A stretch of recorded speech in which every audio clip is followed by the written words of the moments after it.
Hi there, sewing friends, and welcome back.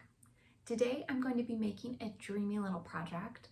I'm going to be using a Lydia Naomi pattern called the Dream Frock pattern. I'm going to be making the top. Lydia Naomi is a sort of new to me designer. I've never actually used one of her patterns, but I have seen her videos on YouTube and I've seen her patterns sort of out in the wild.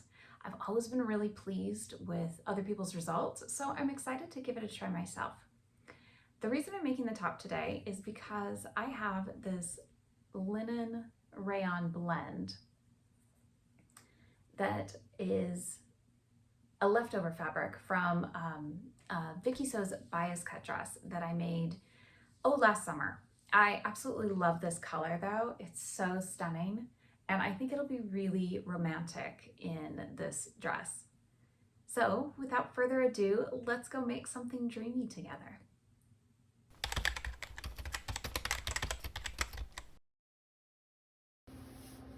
So I've cut out all of my pieces. I've cut the pattern as is. Lydia Naomi does have in her instructions a full bust adjustment that you can do with this pattern piece, but I decided to just cut it straight as is and see what happens. So fingers crossed on that one.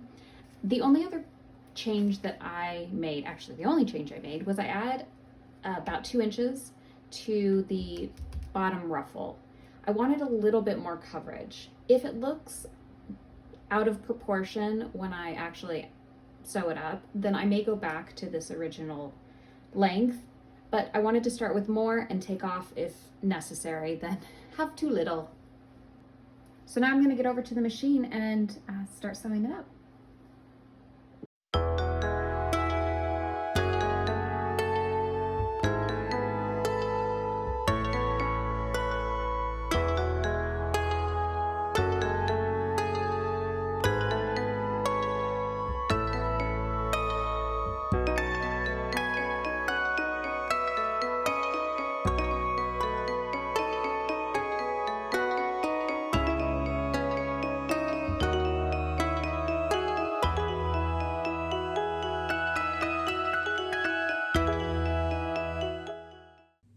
Progress report time. So I've got the easy part done, which is the straight seams. I decided to go French seams. I think it'll just have a lovely finished look on the inside. My overlocker started working again, magically, don't know how, but it did start getting back to business. So I could have overlocked these, but I decided to go French seams. And at the very top, per the instructions, I added a little bit of twill tape. This is the same twill tape that I use when I'm doing any tailoring. So the easy part's done. We now get to be challenged by the cups.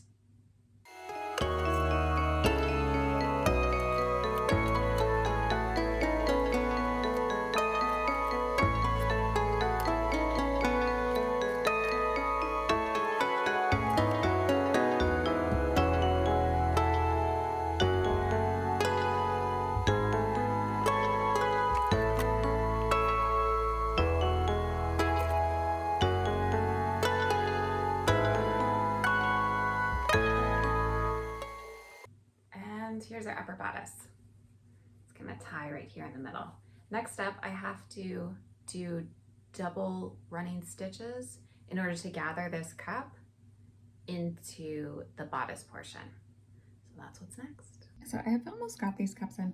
I did not like the way that this executed at the center front, so I'm gonna go back through and unpick here and see if I can get it to line up better, because it looks just a little scraggly.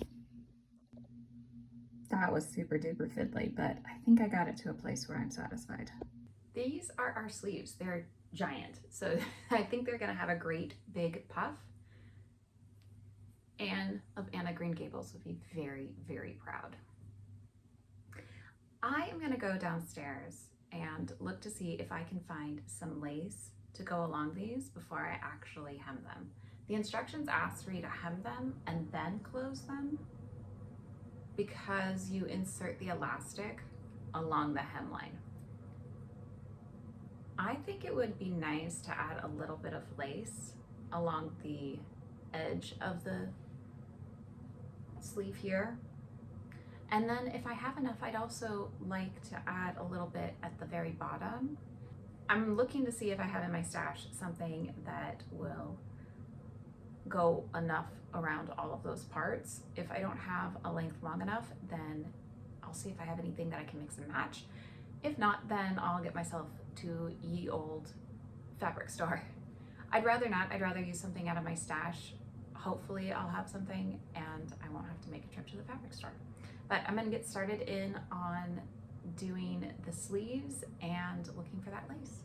I looked through my stash and this is what I found. It's really a very pretty, very old, delicate little trim that I thought would be really pretty along the sleeve and the hem. I really do only have just enough. I measured it out. So there's no room for errors in this, and I might have to do some fancy footwork to make sure that I am maximizing this as much as possible.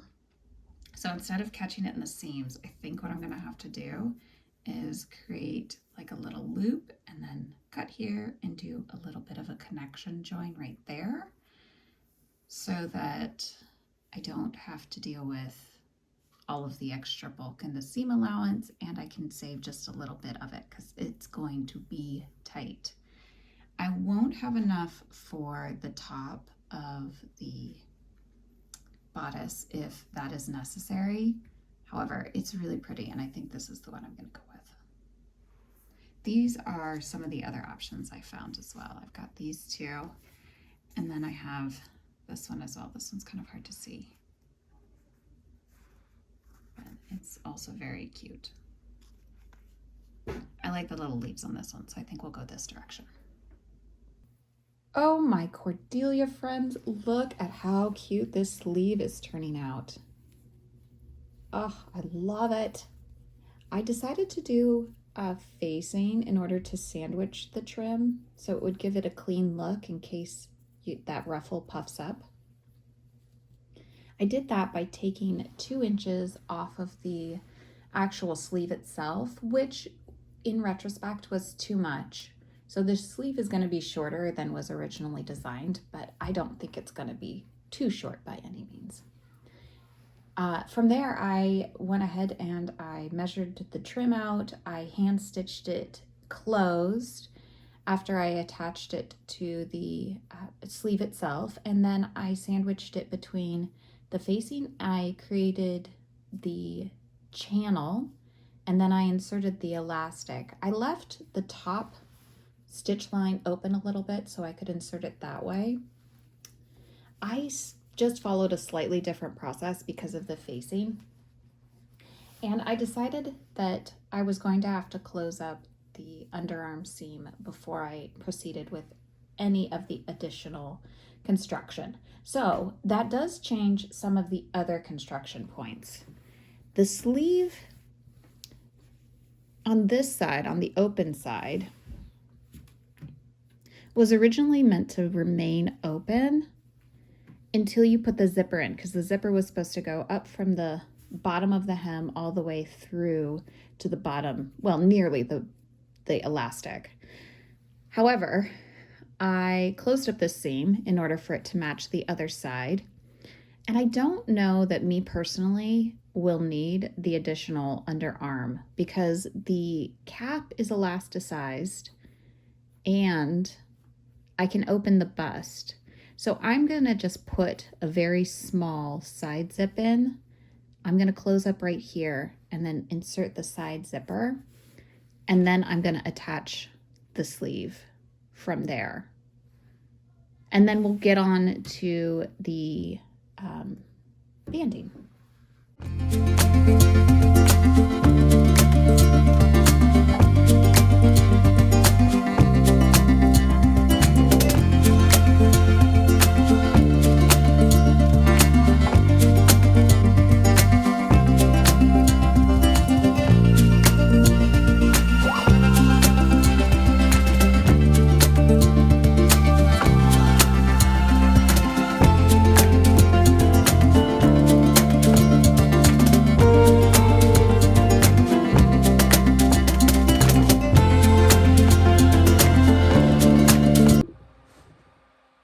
friends, we've time jumped.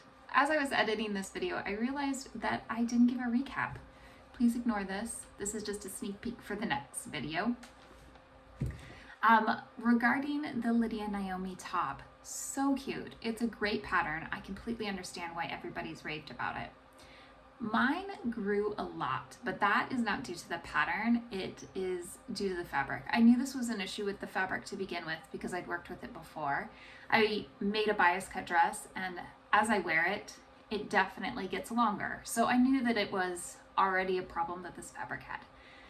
When I tried it on for the final reveal, it was bigger than I would have liked by about 2 inches. However, I'm going to wash it and see how it looks after that. So that is not a problem with the pattern, 100% just a fabric choice issue. Other than that, if I make it again, I will probably, the only change I would make is probably adding a back facing as opposed to just the turnover. The back facing just gives me a little bit more security. I like the way it feels as opposed to the just turnover. But other than that, it's a really awesome pattern, and I highly recommend to all of you out there who are looking for a very fun fantasy princess getaway, or if you just want to pretend to be Anna Green Gables. Anyway, I'll see you later, friends. Bye now.